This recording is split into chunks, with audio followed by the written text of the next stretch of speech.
Saya Seno, mahasiswa program studi Pendidikan Kepercayaan Terhadap Tuhan Yang Maha Esa, Universitas 17 Agustus 1945. Pada kesempatan kali ini, saya ingin berbagi ilmu dengan teman-teman mengenai pendidikan sebagai kapital.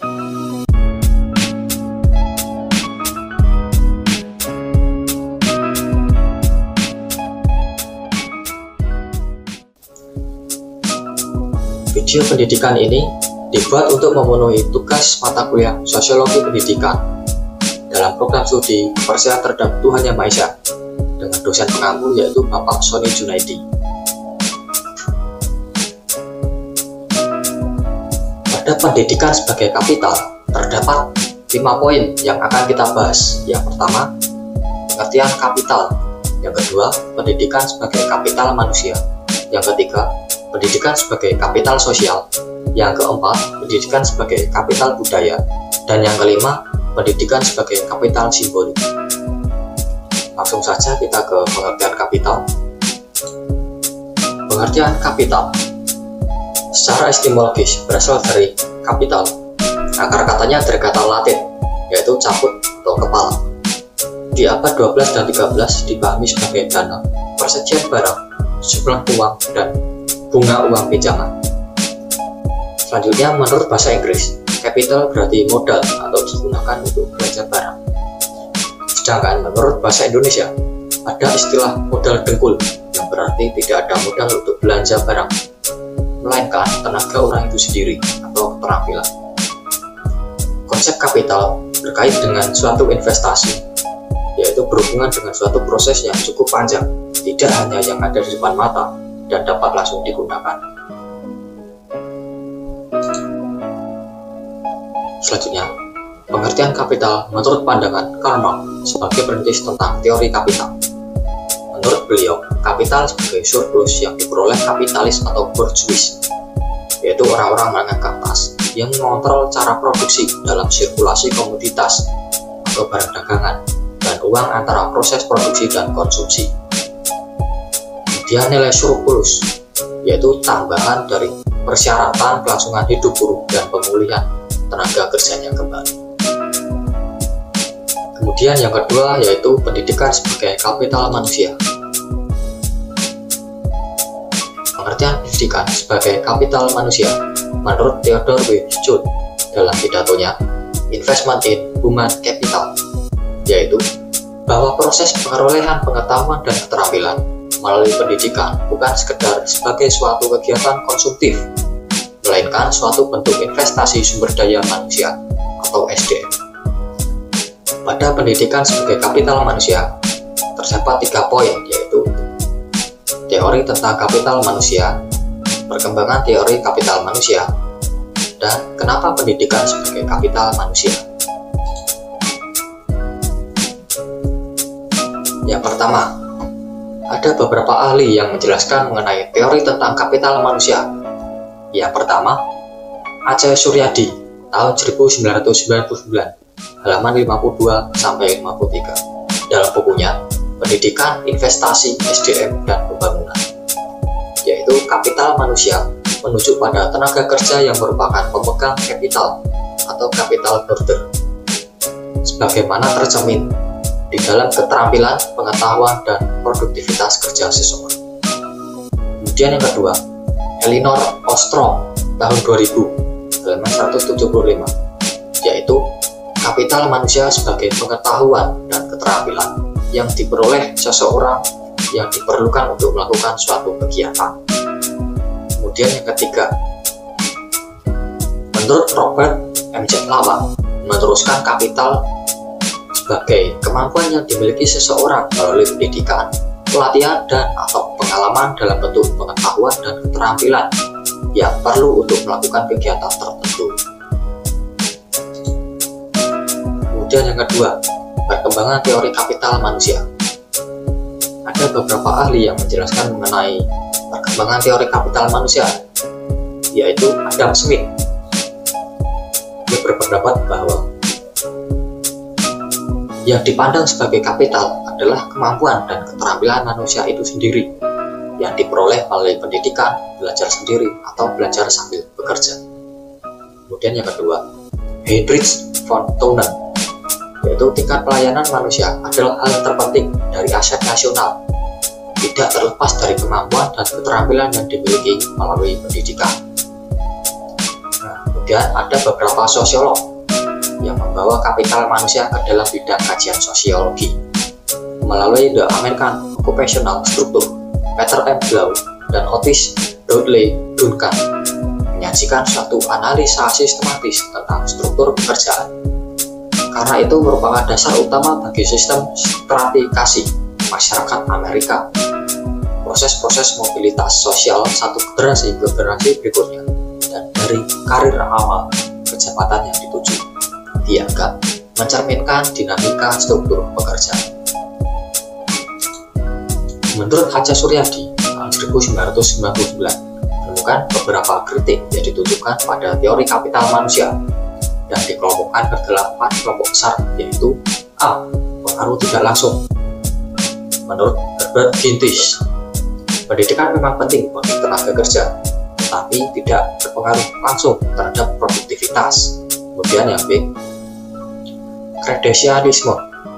Menurut Ivan Berg, perluasan pendidikan hanya menyebabkan pasokan berlebih tenaga kerja terdidik dan kualifikasi semakin besar karena sertifikasi pendidikan telah dilegitimasi atau disahkan sebagai syarat penting. Kemudian C. Screening device. Menurut Kenneth Arrow, pendidikan hanya sebagai seleksi dan penentuan gaji pegawai. Yang D. Regularitas atau keteraturan. Penemuan penelitian tentang kapital manusia tidak dapat digeneralisasi atau bergantung karakteristik segmen masyarakat atau 2 segmen.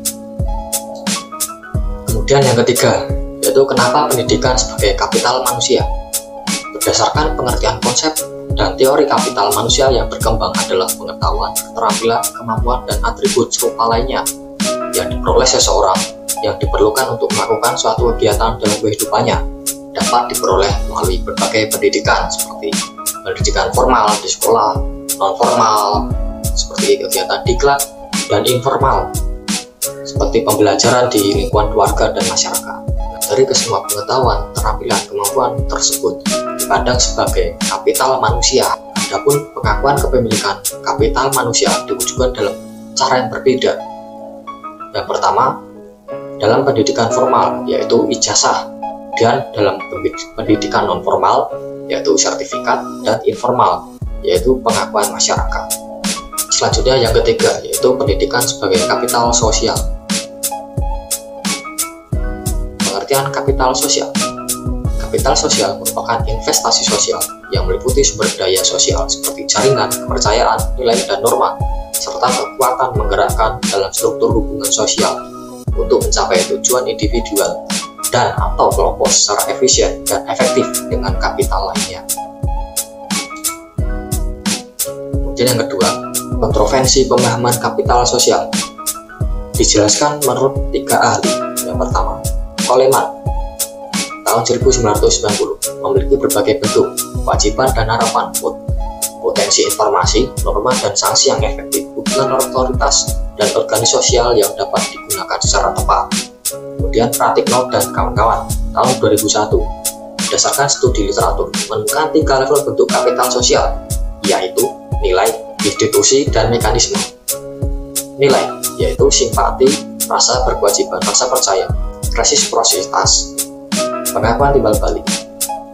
Kemudian institusi yaitu civic engagement, asosiasi, jaringan. Kemudian mekanisme yaitu kerjasama dan sinergi. Selanjutnya, Cortes melihat yang dikatakan Coleman dan Pratikno adalah sumber kapital itu sendiri, bukan kapital sosial, yaitu konsep kapital sos merujuk pada kemampuan individu untuk memobilisasi sumber-sumber langka terhadap permintaan. Sumber langka sama dengan hadiah, mengandung harapan resiprositas pada bentuk yang sama di masa datang. Kemudian yang ketiga, pendidikan sebagai kapital sosial terdiri dari 2 hal, yaitu pendidikan formal dan informal. Pendidikan formal bisa dilakukan di sekolah atau pendidikan-pendidikan yang memang dirancang untuk pendidikan formal. Dan pendidikan informal dapat terjadi di lingkungan keluarga atau masyarakat. Selanjutnya yang keempat yaitu pendidikan sebagai kapital budaya. Kapital budaya. Pengertian kapital budaya dijelaskan menurut beberapa ahli. Yang pertama, Bahar dan kawan-kawan, tahun 2005 halaman 16, sebagai selera bernilai budaya dan pola-pola konsumsi, mencakup rentangan luas properti seperti seni, pendidikan, dan bentuk-bentuk bahasa. Kemudian Bourdieu menurut Richer dan Goodman, tahun 2004 halaman 525, batasan kapital budaya sebagai berbagai pengetahuan yang sah. Selanjutnya Lurie tahun 1998 melihat Bourdieu membatasi kapital budaya sebagai kapital pengetahuan dan kompetensi yang dibutuhkan untuk membuat perbedaan atau penaksiran nilai, seperti misalnya apakah suatu karya termasuk seni atau bukan seni. Kapital budaya dapat didefinisikan sebagai kepemilikan kompetensi kultural tertentu atau seperangkat pengetahuan kultural yang menyediakan bentuk konsumsi kultural yang dibedakan secara khusus dan diklasifikasikan rumit dari barang-barang kultural dan simbolis.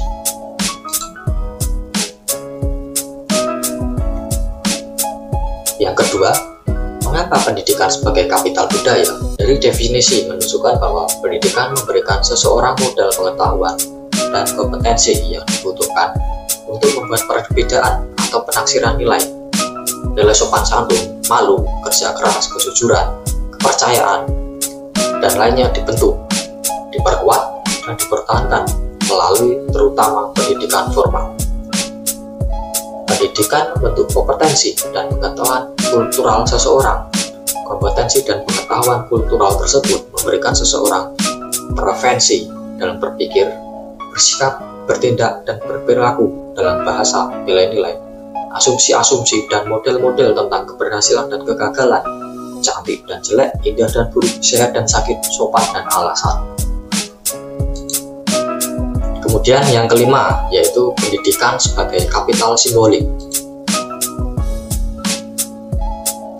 Pertama, pengertian kapital simbolik.